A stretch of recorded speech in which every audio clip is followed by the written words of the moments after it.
What up, boys? I think a number of you guys have been waiting around for a guide like this, and I'm glad I can finally give it to you after 2 years since my last feral tank guide upload. So this is going to be a redone version of my feral tanking guide. I'm going to go over spec, pre-raid best in slot, consumables, rotation, and, of course, like always, some tips to help you progress and keep you positive in the face of negativity you might experience in the community playing an off-meta spec class.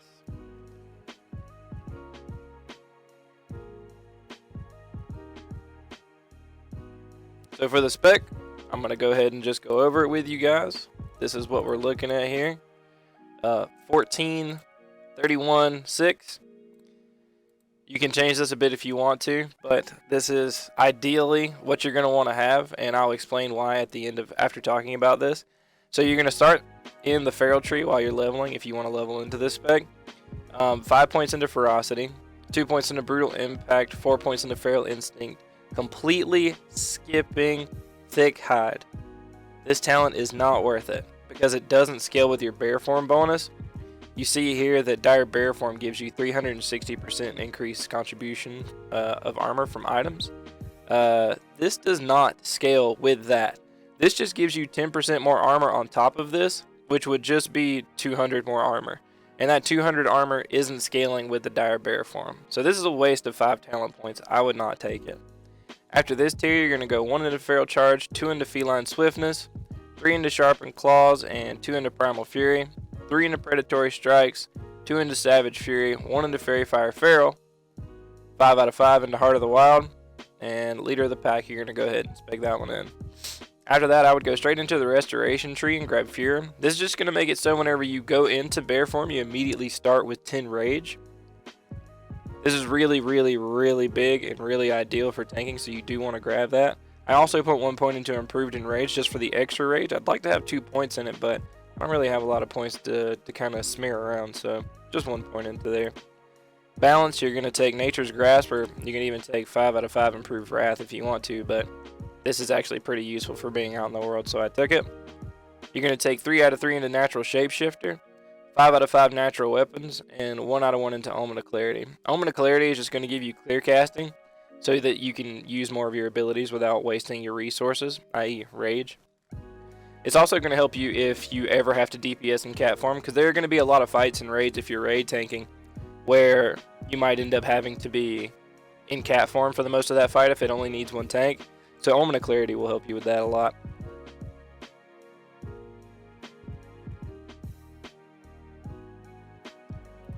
Alright, for your pre-raid best in slot, the helmet's going to be the Bone Ring Helm. This drops off of Rattlegore and Skullamance. This helmet has such an awful drop rate. The last time I played on a private server and was playing Feral Druid, I tried so hard to get this helmet, and I never got it. I ran Skullamance 37 times. I did it all on stream, and it was a nightmare. But you have to have this helmet. Hopefully you'll get luckier than I was. For the neck piece, you're going to want Talisman of Evasion. This drops off of Warmaster Voon and Lower Blackrock Spire. The shoulders, you're going to get the Atali Spalders of the Monkey. These drop off of the mini bosses in Sunken Temple. You absolutely must get these. They drop with a random suffix. So it could be Atali Spalders of the Bear, Atali Spalders of the Eagle, etc. If you end up getting one that just has stamina and armor on it, that's great. You can go ahead and use those for a while, but you should keep trying for of the Monkey if you can. Your cloak's going to be the Stone Shield Cloak. This is a BOE world drop item. If you end up not being able to get lucky enough to find this on your auction house on your server, a decent alternative is the Cloak of Warding, which is crafted, and it's pretty cheap to make. Your chest piece is going to be the Warbear Harness. This is crafted by a leatherworker and is incredibly cheap to get. This is also really good for PvP and for fly carrying and things like that. Great chest piece for Feral Druid. The bracers are going to be the Black Mist Arm Guards. These drop off the Beast in Upper Blackrock Spire. I would kind of go out of my way to get these because it's really the only place you can get hit rating for now, and you really need it. The gloves are going to be the Slaghide Gauntlets of the Monkey. These drop off of Urok Doomhowl in Lower Blackrock Spire. Again, these are an item that drop with a different suffix. It could be Slaghide Gauntlets of the Bear, anything like that. Just try your best to get them because they have huge armor and you really need that armor. The belt's going to be the Cloud Runner Girdle. This drops off of Quartermaster Ziggurat in Lower Blackrock Spire. Great for the armor, which is what we really need. If you end up not being able to get this item, just get you any leather belt that has some stamina on it. The boots are going to be the Warstrife Leggings. These drop off of General Angerforge in Blackrock Depths. And for the boots, we're going to just be using Shadowcraft boots. There aren't a lot of great options for boots in Phase 1, so I would just grab these off the auction house. They'll usually be very, very cheap. For your first ring, it's going to be Ring of Protection. This is a quest reward from a quest called Hidden Treasures. The second ring is going to be Thrall's Resolve. This is a quest reward from the Save the Princess quest at the end of Blackrock Depths. Very, very, very amazing rings, both of these. 150 armor on rings is huge for Feral Druid, so make sure you get these. There are no alternatives. Your best in slot trinket, the first one's going to be Mark of Tyranny. This is a quest reward from the Blackrock Spire quest chain, a very long quest chain where you have to do Lower Blackrock Spire and Upper Blackrock Spire, and then you have to choose this trinket. Choosing this trinket, there are options for the trinkets, and this is where you're going to be forced into a role, because if you choose this trinket, you're not going to be able to get your best in slot crit trinket. So make sure you're definitely sure that you want a tank before you choose this trinket. And the other trinket's going to be the Smoking Heart of the Mountain. This is actually crafted with the skill Enchanting, the profession. You have to level it up, craft this, and then you can drop Enchanting, because this doesn't actually require Enchanting to equip. So once you craft this trinket, you can actually drop Enchanting if you want to and level a profession that doesn't suck.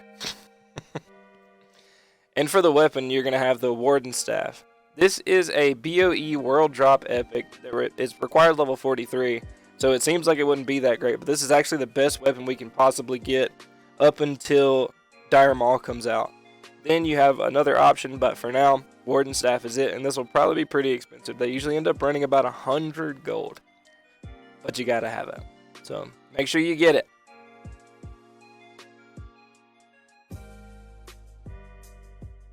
For your consumables, you're going to be using the Elixir of Greater Defense for an extra 450 armor. You're going to be using Elixir of the Mongoose because it gives you agility and crit, which is going to help your threat gen and give you a bit more dodge. You're going to be using Elixir of Brute Force, which increases strength and stamina by 18. This one's actually going to be kind of tough to get because the recipe for this is incredibly rare. But if somebody ends up getting it on your server, cut a deal with them. Make sure you're getting these every week for your raids and for any like decent dungeons that you're doing, like Upper Blackrock Spire and things like that. You do want this. Rumsey Rum Black Label. And then if you're very, very wealthy, you can get a Flask of the Titans. This is going to increase your health by 1200, which is honestly huge when coupled with the Rumsey Rum, Power Word Fortitude, which you can see here. This gives me 7,000 HP in my pre-raid best in slot. Definitely worth it. Definitely want to go out of your way to get this one if you can. And then I would definitely keep major mana potions on me and major healing potions. You're going to want the major mana potions just in case you make a mistake. If you accidentally shift out when you don't have enough mana or something like that, you definitely want to have some major mana potions on you. Or if a healer is having a bit of trouble keeping you up during a raid, emergency major healing potions are really, really, really key for a tank. So I would definitely try to carry a couple of these with me, maybe 10 of each, ideally. You won't be using them very often though. And then for the food, I would go with grilled squid. I'm pretty sure this is going to be our pre-raid best in slot food for phase 1, but I could be wrong on that. If there are better foods out there, you're just going to want to go for anything that has high stamina and high agility on it, just so that you can increase your dodge, your threat per second, your crit, and obviously your HP.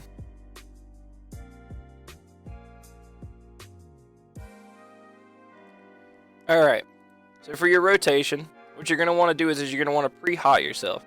Now I'm going to quickly explain what pre-hot means for anyone who has never played World of Warcraft or you've never played Druid.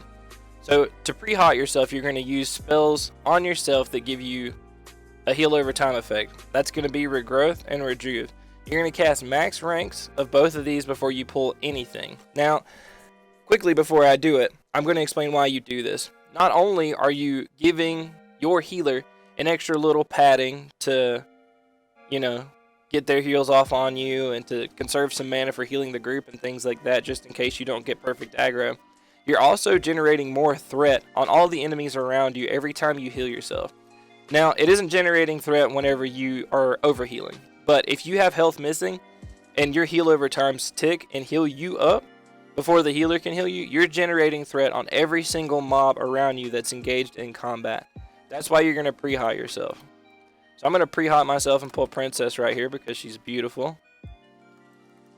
Then, whenever you're in bear form, you're going to pull with Fairy Fire Feral. You're going to start your basic attack. You're going to Demo Roar, number 7 right here. And then you're just simply going to spam Maul. That's all you got to do. Spam Maul. Unless there are multiple targets, then you're going to spam a mix of Maul and Swipe. If you're having trouble maintaining aggro and threat on targets, you can simply tab target, switch to them, and use Maul on them. Maul is your highest threat generation for anyone who's played a warrior before. It's essentially like Heroic Strike. It generates a bunch of threat, and that's what you want to use to obviously do most of your threat generation. If for any reason you end up losing aggro on a target, you always have Growl here. This is your taunt. So you just tab to that target, Growl, pull him back to you, and that's all you need pretty much.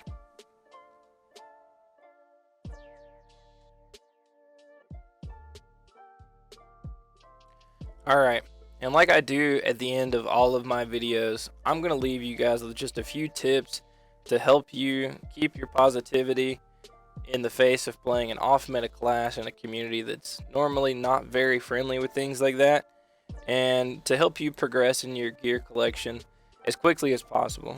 So the first tip is going to be, and what I probably say in all of my Druid videos, get yourself a healing set, man. You can heal 5-man dungeons as a Druid with almost any spec, nearly any spec at all. I always do. Normally, if I'm in the gearing phase, I'm playing the Heart of the Wild spec, which you can see in my restoration video if you want to. I'll play the Heart of the Wild spec unless I was going to raid tank. If I was going to raid tank, I would switch to this spec. But if I was still in the gearing phase and doing my 5-mans and my 10-mans, I would be playing Heart of the Wild spec with Nature Swiftness, improved Healing Touch, and the reduced mana cost of Healing Touch. And then all the way down into Feral. You can tank all 5-mans and 10-mans with this spec. I did every single bit of it, even before I was pre-raid best in slot. So get yourself a healing set and use it to just get into groups quicker if you need to. If nobody's looking for a tank, they're probably looking for a healer. If nobody's looking for a healer, they're probably looking for a tank. So having some healing gear in your bags is going to increase your ability to progress and get your pre-raid best in slot out of the way as quickly as possible. Tip number 2. Practice. Tanking is definitely an acquired skill in this game. It's not something that you're going to be able to do 100% efficiently right away. It's probably the thing in this game that requires the most practice, because you have to understand how to manage mobs, how to manage threat and aggro, the perfect way to pull each pack, how to mark these packs, and all of that stuff. So make sure that you're practicing. It isn't as easy as it is in the current game. So anyone who's coming from the current game, make sure you definitely practice. Don't get a big head. Go in there and learn the best way to do it so that people will know that Druids are great tanks, because they definitely are. Practice and perfect your art, and everyone's going to want you in their group. I promise. Number 3, don't give up. Please, don't give up. If tanking is what you want to do and a Druid is what you want to play, get your ass up and get it done. Don't let the idea of Druid tanking being off meta deter you from playing what you know you'll enjoy. Be a man, or in this case, a bear. Stand up for what you want to do. I promise you it's rewarding and you won't regret it. Alright guys, that's all I've got for you for this video. If you've watched up to this point, please know I really appreciate you so much, man. If you feeling the kindness in your heart today, leave me a like or a dislike. If you didn't, leave me a comment so it'll help YouTube pick up the video and so more people can see it. Thank you so much for watching, guys. Again, I hope you guys have a great day. We'll see y'all next time.